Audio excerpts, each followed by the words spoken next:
What is your view concerning this? And then again, we're still talking about the Nigerian financial sector.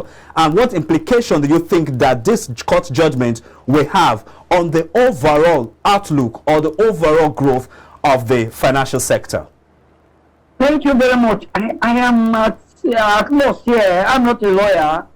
I am aware that there was a judgment from the Supreme Court for the long legal battle, the long legal battle that Ecobank had with Honeywell that went as far as to Supreme Court. There was a judgment, and all of a sudden they went behind again, and I need my lawyer to explain to me why, when the Supreme Court has given a judgment, why do we go to a lower court to go and seek? I am at loss here. I'm a financial person, I'm not a lawyer, but it amazed me when that judgment came just yesterday that this was the High Court in Lagos said on a matter that Supreme Court has given a judgment in the legal battle that lasted for years. In any case, it has implication. The acquisition, the loan, the issue that they took to court, we need to revisit those issues. How germane are they? Because a bank has a big bank like Ecobank gave out a loan, and the loan went bad, and they were not able to recover. When they went to court. The matter drive from A to B to the final court, and they say they have a judgment. All of a sudden, the thing took a twist. So many financial analysts are still watching. When will be the outcome?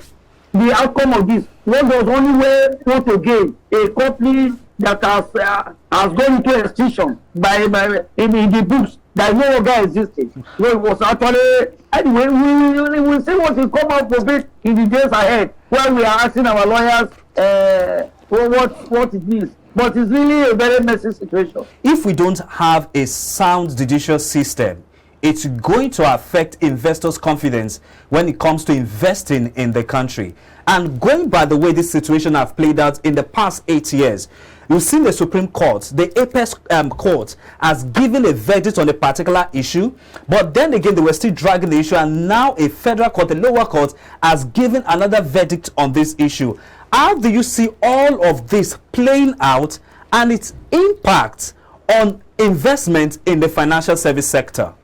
Yeah, thank you very much. I think one thing that grows an economy is sound rule of law. And based on what just happened now, a lot of people have their concerns. But looking at what actually happened in this case, after the Supreme Court had given their good judgment, what happened is that at the time, Ecobank got an explicit order to freeze the assets of Honeywell and all their accounts. So what happened is that Honeywell now failed. They found it very difficult to meet their financial obligations as I went. But when Supreme Court at the Court of Appeal and Supreme Court, it was stated that decision, that the High Court granting that order was improper and was not a right thing to do. So it was on the back of that Honeywell took Ecobank to court that they freeze their accounts, and that the injunction they got to actually do that was improper, and that's what led to the judge that sat over the case granting Honeywell more like that judgment. And immediately we have seen that Ecobank has gone to court again to actually appeal the decision of the High Court.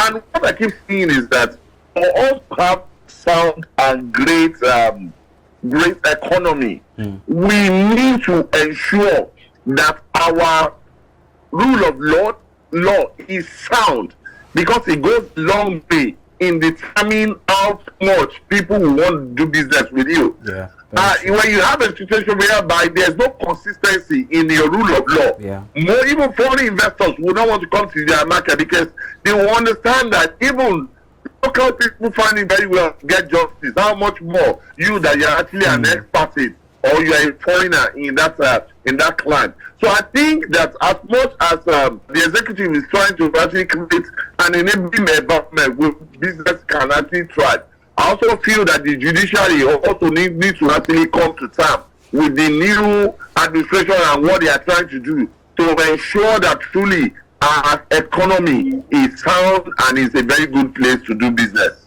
With all that is playing out, don't you think this will pose a threat to financial sector in giving out loan or disbursing loan to big entities when it comes to expanding their business? What is your take on this? And you share a different view concerning what the two gentlemen have said? No, I agree with them, but just to add to what they've said, like what the first speaker, my colleague on the other side said, that yes, no, this is for lawyers to come inside and discuss. We are not lawyers, but fine, as business people, we know to. But Mr. Dajo make it clear that we need a sound, legal framework to guide business relations in Nigeria, which is very key.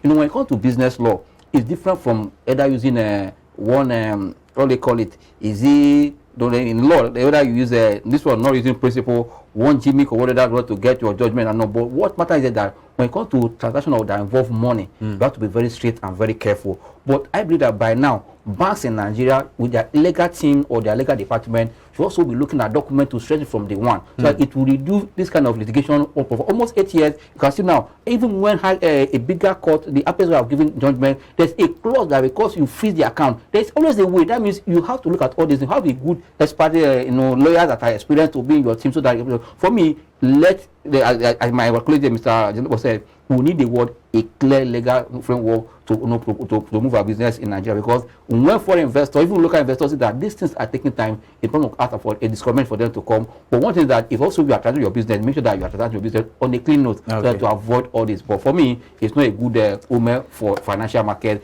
If a whole 8 years transaction is lingering, then, but I believe that those companies that also has what we call a credit worthy can have access to credit at a given time. That's why you need to build your own. It's a choice. There are some people that before you knock any bank, all the ads they give it to you because they know that your rate, but so that when you come because of your risk, it give you a higher rate. They will come, they will because of for me, this is what business world should be learning, that you need to be either credit worthy at the same time. Also, when you have issue, make it as simple and get it and move ahead.